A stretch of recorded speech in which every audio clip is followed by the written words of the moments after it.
All right. The man trying to win the Democratic nomination for Secretary of State over incumbent Nancy Worley has filed a complaint against her.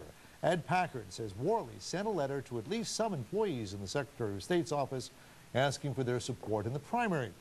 Now, Packard works for Worley. He's director of the Elections Division of the Secretary of State's office. He says the letters included Worley bumper stickers and envelopes for contributions.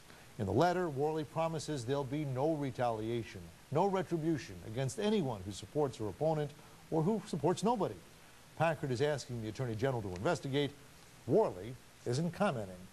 Well, this has been an interesting race to watch. Of course, you know what was interesting is when I called not the incumbent, the opponent, Ms. Packard, to ask the question, he said, "I'll have to call you back on my cell phone because I can't." I thought that was pretty good. You know, I was glad to see somebody following the letter of the law. He didn't want to make a political call on a state phone. What about this? Nancy, Taylor, I think you wrote about it, didn't you? Yes, I did. I sure did. Well, I don't know where to begin on this. I don't want to get myself any more hot water with the Secretary of State. But there are some interesting things about this. One thing I thought was fairly interesting was you read that letter.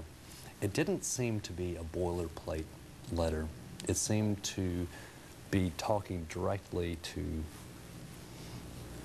I don't know, sort of, it seemed like the employees. I mean, that's the way I sort of gathered. I mean, it could not be, but it seemed fairly specific because she's talking about, don't worry, you know, you might support another candidate, but we can still retain a professional atmosphere.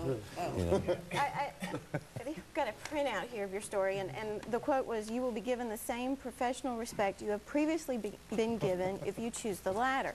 Okay, we need to take a look at how many of the people who worked in the Secretary of State's office, particularly in the Elections Division, 4 years ago, who are still there today. I can think of one. Can I see your copy of the letter? I don't have a copy. There was one line in it that I found particularly interesting, and that was, you have probably heard by the state government grapevine that I am running for re-election. Well, if the people in the Secretary of State's office have to depend on some state grapevine to find out that she was running, and this was April 26th, I mean, it was, what, a long time after her announcement that she was running for re-election. A bit of humor. But, it's been well publicized that it has been a tense and at times difficult working environment. There's been very open hostility between her and the person who was running the voter registration system. Who left. Right. And I think that wound up in court.